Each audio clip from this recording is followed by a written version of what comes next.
job as long as Theresa May wants to keep him in post. I mean, I think which will be a while. I mean, I don't think Theresa May will sack him because I don't think she needs to sack him, to be honest. I mean, I think obviously Boris's comments have damaged the government to an extent. They've damaged her to an extent, but the person who's been damaged the most by them is Boris Johnson himself. I mean, he's completely isolated himself. There's no support, meaningful support within the cabinet. He's very isolated within the parliamentary party.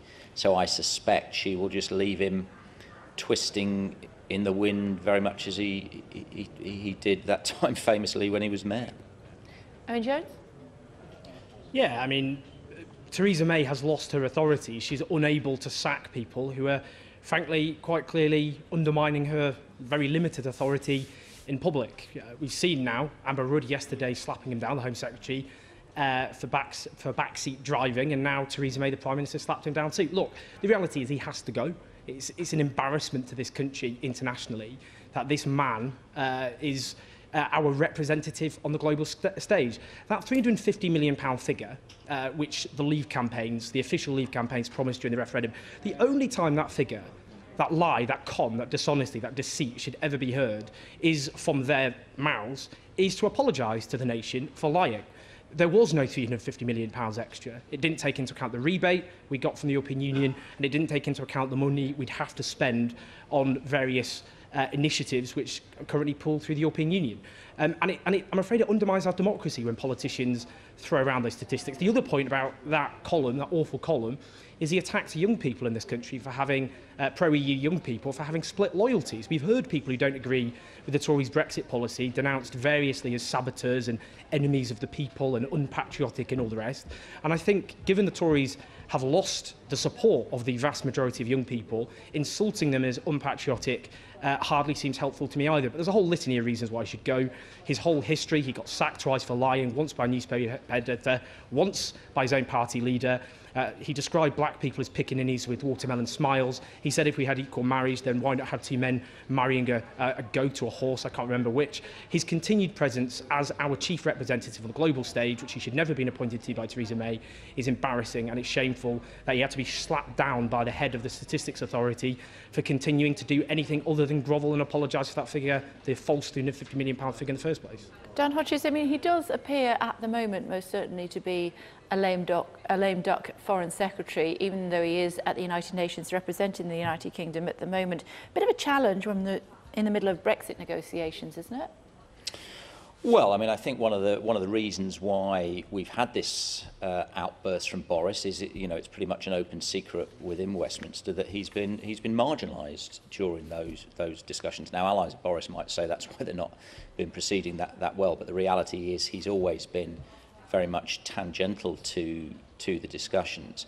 I mean, what I find astonishing, actually, I mean, I actually agree with a lot of Owen's criticisms, in particular the sort of the attack on the patriotism of young people.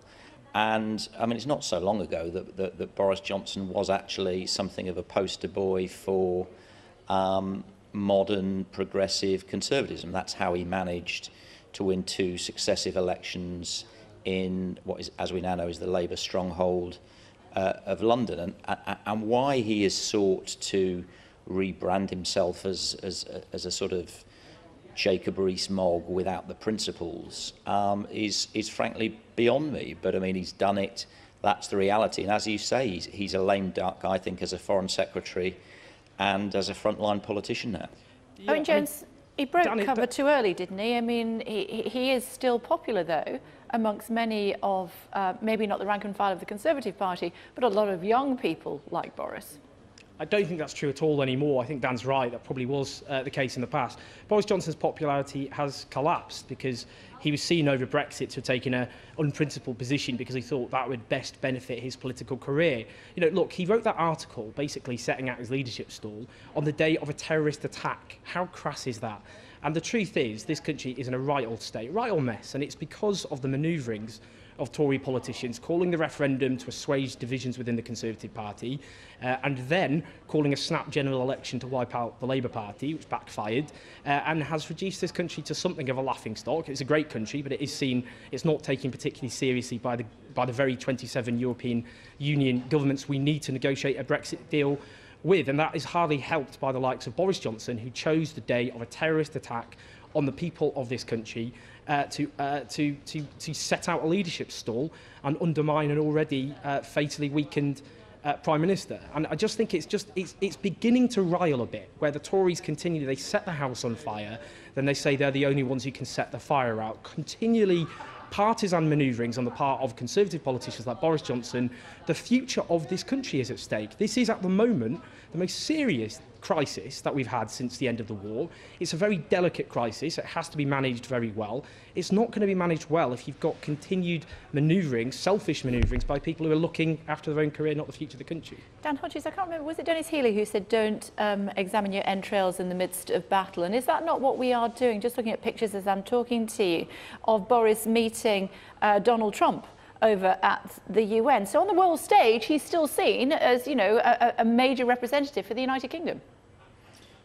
Well, if Boris is meeting Donald Trump today, I mean that's just the image his battered reputation needs. I mean, he needs that like he needs a hole in the head. But no, I mean I think paradoxically, I mean obviously Owen's been making great play about the problems of the Conservative Party. I think paradoxically, I think this will actually is strangely helping Theresa May to one extent in it's uniting the Conservative Party around her, and it's uniting them against Boris Johnson. As I said, I mean the anger, speaking to Tory MPs today, I mean their anger at Boris is genuine, and they're communicating to me that the anger is also being reflected within the constituency parties of the Conservative Party, who had the view that actually Theresa May had to some extent managed to stabilise their position. So as we were approaching a conference which everybody was saying was going to be a very, very tricky conference for Theresa May.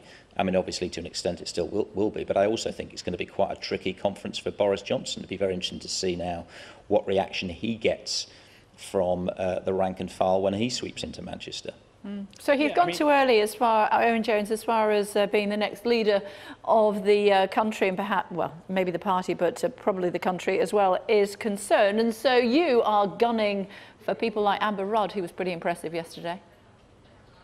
Well, Amber Rudd has a very small majority. It's just a reality. If you don't want to be targeted by people who wish to replace you, then don't be so silly enough to lose your majority. I mean, she's got, obviously, what we've seen in the last election is what were relatively safe seats have become Tory marginals. Boris Johnson's seat, by the way, he had a majority of over 10,000. It's collapsed now to 5,000. Ian Duncan Smith, 8,500 down to 2,500. So Amber Rudd is hardly alone. Look, I mean, with Amber Rudd herself, the reality is, yes, people would look at it and say she campaigned for Remain during the referendum. I'm not sure how that would win over the Tory grassroots, to be perfectly honest, in a leadership contest in which Jacob Rees-Mogg, a man who believes abortion should be banned in all cases, including rape and incest, has emerged as a front runner to become leader. I just don't think she's a competitive figure in that field. But the truth is, obviously, I suppose if I was going to be asking about Amber Rudd, from everything from the bedroom tax to cuts to public services to privatising the NHS, etc., she's a Conservative, and obviously I would like to see her replaced, of course.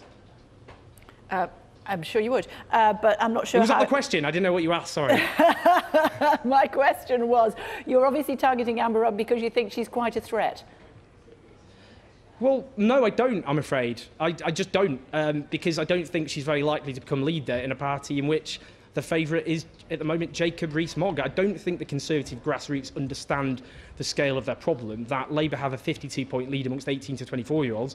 Back in the early 80s, the Tories had a 9-point lead amongst 18 to 24-year-olds. Do I think Amber Rudd has the answers to everything from the housing crisis to the lack of secure jobs to stagnating wages for younger people? I just don't. I think at the moment, and I'm going to Tory conference, so it'll be fascinating to see, I haven't heard any serious discussion amongst Conservatives about how they claw back the support of younger people. I'm going to try and dive into that age group because I'm 33 now, even though I don't often look at it. But people under 45 have increasingly turned away from the Conservatives. And every single day there are thousands of 18th birthdays and thousands of new Labour voters. What are they doing to try and address that? I just don't know. I genuinely don't. I don't look 33 either, sadly. You look very Dan young, Hodges, Kate, Dan Hodges, well, we've got you. And that's the rub, isn't it? If not Theresa May, then whom?